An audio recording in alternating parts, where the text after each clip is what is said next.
Hoy viernes celebramos la solemnidad del Sagrado Corazón de Jesús.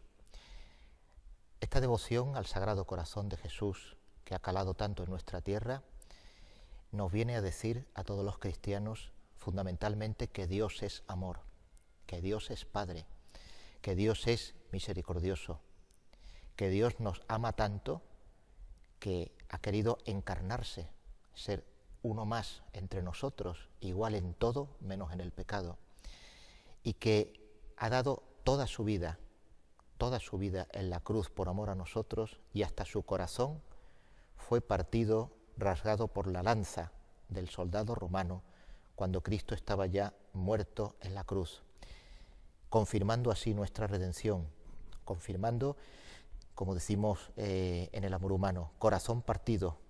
Cuando amamos tanto a una persona y decimos tenemos el corazón partido, pues Jesucristo también, su corazón fue partido por la lanza del romano en una manifestación ya posterior a su misma expiración del infinito amor que nos tiene. Vamos a enmarcar, me gusta siempre hacerlo, la devoción al Sagrado Corazón de Jesús de forma histórica. En primer lugar, la primera alusión está claro que la tenemos en el Monte Calvario. Jesucristo muere en la cruz por amor a nosotros, y para cerciorarse de que está muerto, el soldado romano pues atraviesa su costado y su corazón se parte. El corazón de Jesús, vuelvo a decir, es la manifestación más excelsa del amor que Dios nos tiene. Algo que debe de ser hoy repetido, catequizado y formado en los corazones actuales de los cristianos, que creemos en un Dios personal, que Dios no es una abstracción, no es una teoría, no es el universo, no es la energía, que Dios se ha encarnado. Jesucristo es el Hijo de Dios hecho hombre, verdadero Dios y verdadero hombre. Jesucristo nos ama, nos amó y nos sigue amando. Y su Sagrado Corazón es la manifestación de su amor eterno, amor sensible, amor no lejano, sino muy cercano a nosotros. Esto debería de tener muchas consecuencias en nuestra vida cristiana. Pondremos algunos ejemplos. Pero antes, ¿de dónde? Vuelvo a repetir, ¿de dónde viene la devoción al Sagrado Corazón de Jesús?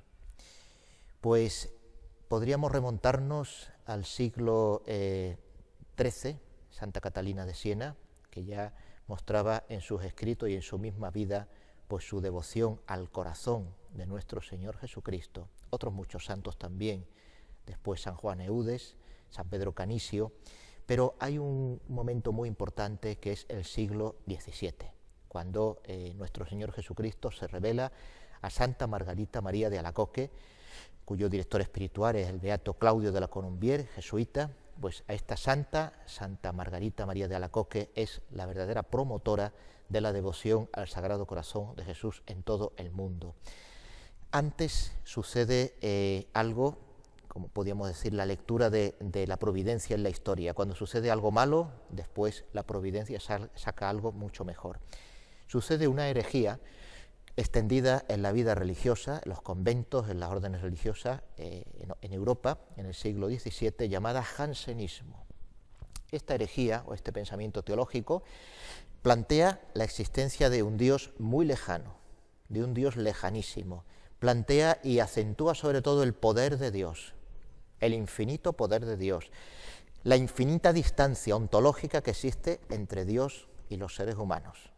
Entonces, manifestaciones artísticas de esta herejía que se cuela sutilmente dentro del cristianismo, manifestación artística, por ejemplo, algunos Cristos crucificados, podemos ver algunos en iglesias antiguas de Sevilla y en otros lugares, donde la forma del Cristo en la cruz, los brazos están arriba, crucificados, pero muy, muy juntos. Es como el signo de que son muy, muy poquitos los que se salvan, muy poquitos, porque es dificilísimo llegar a Dios. Ese es el signo absolutamente herético. Es verdad que la salvación exige un esfuerzo moral muy, muy fuerte, y que además el Señor dijo que solamente aquellos que van por la puerta estrecha, por el camino duro.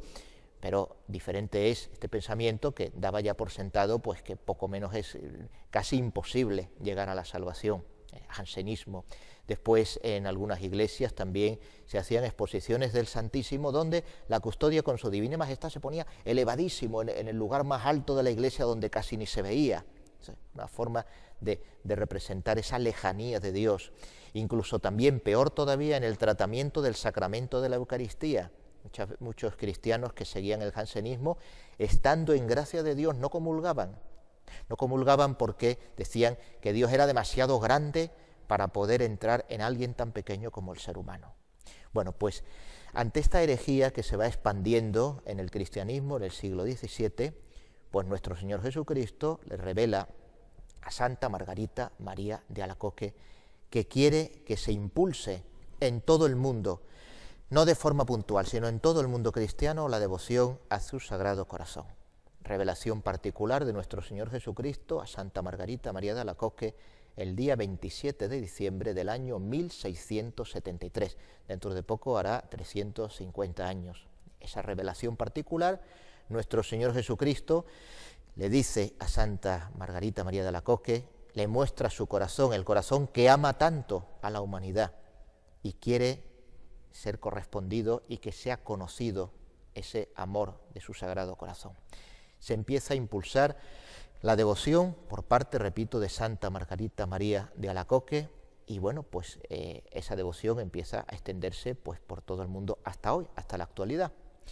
Un poco más adelante será San Antonio María de Claret, fundador de la orden de los claretianos, que hoy la conocemos en todo el mundo, que se llama la Orden del Inmaculado, Congregación del Inmaculado Corazón de María.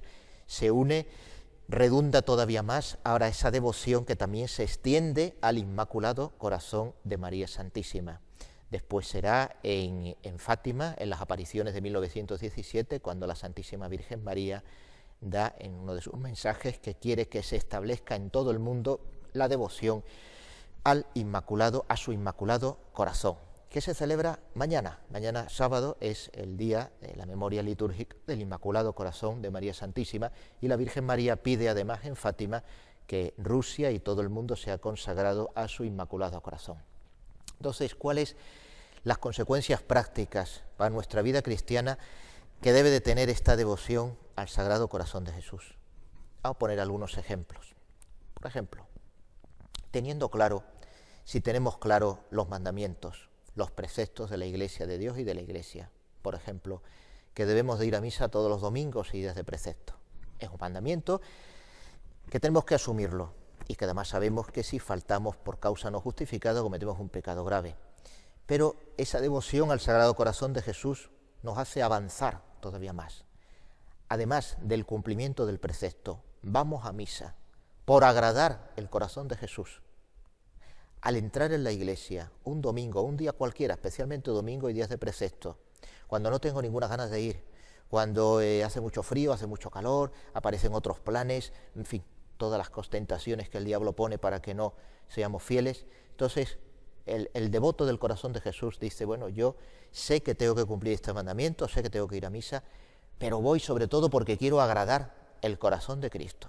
Y porque cuando entre en la iglesia, tal como vengo, Jesucristo me va a sonreír, aunque no lo voy a ver físicamente. Su corazón se va a alegrar. Es un ejemplo. Otro ejemplo, cuando yo participo del perdón de Dios a través del sacramento de la confesión, cuando acudo al sacramento de la confesión y voy contento porque quizá en esa confesión pues no tengo ningún pecado mortal que confesar, o a lo mejor lo tengo pero ya gradualmente voy venciendo esas tentaciones que me llevan al pecado grave, es decir, voy avanzando en la gracia de Dios, en el amor a Dios. Entonces voy contento a la confesión, pero sobre todo voy contento porque sé que Jesucristo se pone contento al escucharme y se pone muy contento al darme la absolución a través del sacerdote. Impera más en mí el deseo de agradar a Jesucristo al no tener pecados graves que el solo hecho de confesar para que se me limpien esos pecados graves. Todavía más profundamente, la devoción al Sagrado Corazón de Jesús, cuando pienso en las postrimerías, el día en que me presentaré delante de Dios, cuando termine mi camino en la vida, el juicio particular, ese juicio cuando mi alma delante de Dios escucharé la sentencia divina y eterna, y que yo desee que ese día, por supuesto, quiero salvarme, todos queremos salvarnos, pero que ese día, el día del juicio, me mueva que Dios se ponga contento de juzgarme y contento de emitir su sentencia de salvación. Esas serían consecuencias prácticas, profundas, verdaderamente de corazón, de sentimiento, no meramente emotivas, sino profundas, de la devoción al Sagrado Corazón de Jesús y al Inmaculado Corazón de la Virgen María, porque de la misma forma, cuando cumplimos con un mandamiento de Dios o de la Iglesia, también alegramos el corazón de María Santísima. Cuando vamos a confesar, alegramos el corazón de María Santísima. Y si somos fieles, si morimos en gracia de Dios y nos salvamos, alegramos el corazón de nuestra Madre, de María Santísima. Por eso la devoción al Sagrado Corazón de Jesús y al Inmaculado Corazón de María da, pues, por así decirlo, un añadido muy entrañable, sanamente afectivo, con un buen sentimiento, sentimiento sano, no pasajero o de postureo, sino sano y profundo, que hace que nuestra vida de fe sea mucho más llevadera, que aunque nos cueste trabajo, como dijo nuestro Señor Jesucristo, en la cruz sea suave y llevadera, porque la llevamos con amor, y no solo por el deseo de salvarnos, de vivir en gracia de Dios y de salvarnos, sino por el deseo de agradar a aquel que más nos ama. Así que esa debe de ser, pues, la esencia práctica en la devoción al Sagrado Corazón de Jesús, que nuestra vida de fe esté profundamente implicada con el deseo, por el deseo de agradar el corazón de Jesús, de agradar a María Santísima. Voy a terminar esta reflexión pues con una referencia, un libro que leí en mis tiempos del seminario, el sacerdote Gonzalo Madariaga, creo que ya falleció, del norte de España, y escribía algo, cuando yo leí, pues me resultó tremendamente, profundamente emotivo. Él decía, este sacerdote, Gonzalo Madariaga, que bueno, iba todos los días a su parroquia, como todos los curas, vamos a nuestra parroquia, ¿no? Pero él llegó un momento en su vida en que ya lo hacía todo de una forma, veía como rutinaria, porque hay que hacerlo por cumplir la norma, el mandamiento, ¿no? Y entonces llegó ya un momento en que su fe era demasiado voluntarista, y entonces, en una ocasión, sintió en su interior una revelación, una locución interior del Señor, y le decía lo siguiente a este sacerdote, le decía nuestro Señor como locución interior: qué contento me pongo cada vez que siento que vas a llegar a la parroquia, cuando desde el sagrario escucho la llave entrando en la puerta de la iglesia. Pero qué decepción más grande cuando te veo entrar en la iglesia y sin pasar a saludarme al sagrario, que vayas directamente al despacho a ocuparte de los asuntos burocráticos de la parroquia y no tengas ni una mirada, ni una sonrisa, ni una jaculatoria hacia mí, que estoy siempre esperándote en el sagrario. Bueno, eso se puede aplicar para todos, sacerdotes, religiosos, laicos, que son la mayoría de los cristianos. Eso es una experiencia bonita para que cada uno de nosotros lo pensemos. ¿Cómo es nuestro trato afectivo con Jesucristo? ¿Cómo es nuestro trato afectivo con la Virgen María?